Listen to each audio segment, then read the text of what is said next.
Yo he llegado a la conclusión, después de tantos años de estar dedicado a este tema, que lo importante de la ética no son los códigos, es justamente esa pulsión, ese impulso constante a ser mejor. Desde la Fundación Gabo, esto es el Consultorio Ético en Podcast con Yolanda Ruiz. En este podcast habrá preguntas enviadas desde toda Iberoamérica. Abordaremos debates clásicos y debates nuevos y sobre todo acompañaremos a los periodistas en la búsqueda de respuestas frente a los retos y dilemas que enfrentamos a la hora de contar historias. Todo esto siempre con la ética como guía. Bienvenidos, pónganse cómodos en el consultorio. La primera consulta de esta semana nos la envía María Claudia Dávila, desde Bogotá. María Claudia dice: estoy realizando un reportaje sobre mujeres lideresas de agua cuyas vidas están siendo amenazadas por el rol que ejercen en sus comunidades. Tengo un interés particular en evidenciar las violencias diferenciadas de género que enfrentan las mujeres respecto a los hombres en estos contextos.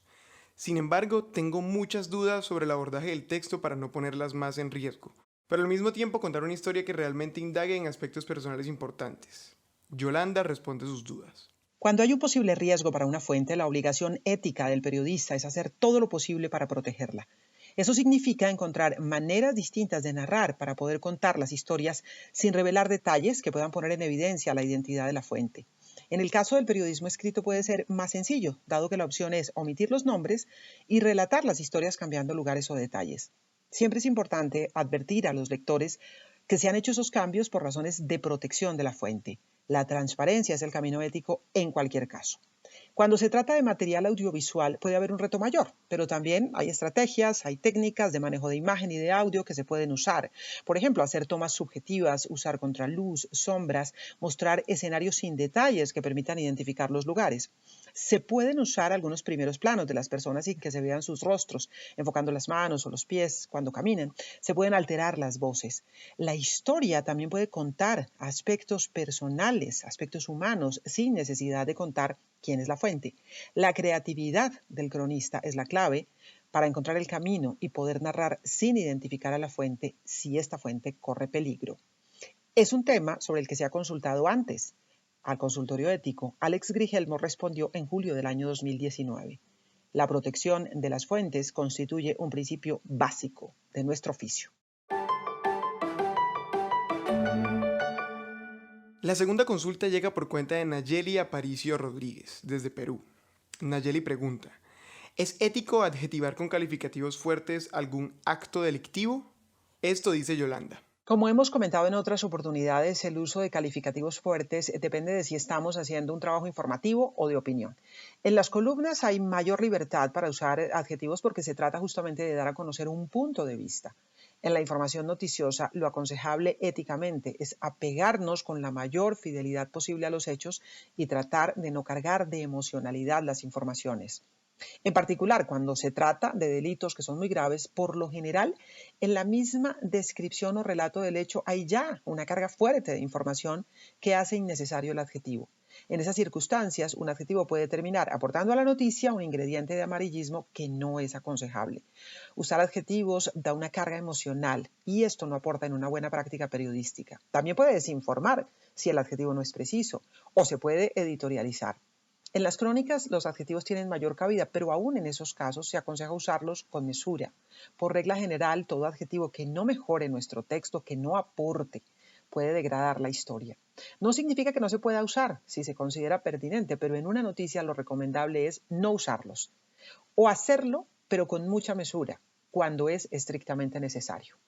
En septiembre del año 2016, el consultorio respondió a una consulta similar de la siguiente manera. En el buen periodismo, los calificativos se reservan para las páginas de opinión. En la información, el periodismo de calidad suprime los adjetivos y apenas si echa mano de los que son imprescindibles para describir. Ingresa a nuestro consultorio ético en www.fundaciongao.org y encuentra un análisis en texto de las principales preocupaciones éticas de Iberoamérica que preparó Mónica González. Mónica es periodista, chilena, maestra y miembro del Consejo Rector de la Fundación Gabo.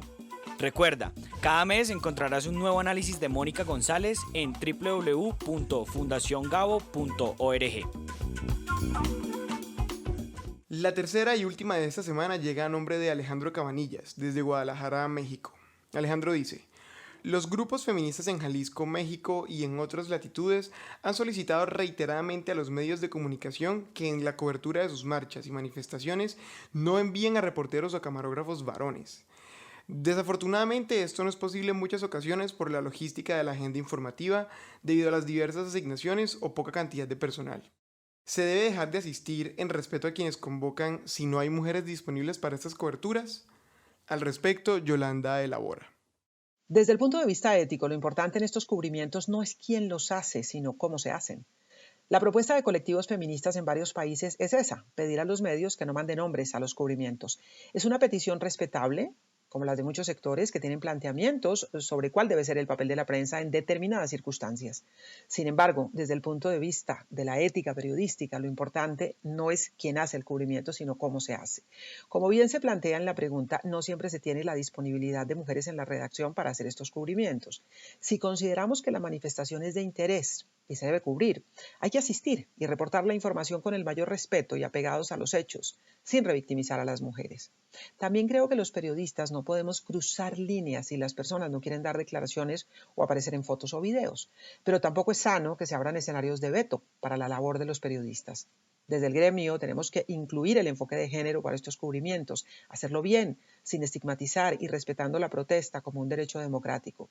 Y desde las organizaciones sociales, en este caso las feministas, esperamos respeto al periodismo que se hace con rigor. Debemos reconocer que hay colegas, hombres y mujeres, que se han equivocado en estos cubrimientos, porque también tenemos estereotipos contra los que se debe batallar. Pero desde un punto de vista ético y de defensa de la libertad de prensa, la salida no son los vetos. Debemos colectivamente avanzar en las buenas prácticas del periodismo responsable.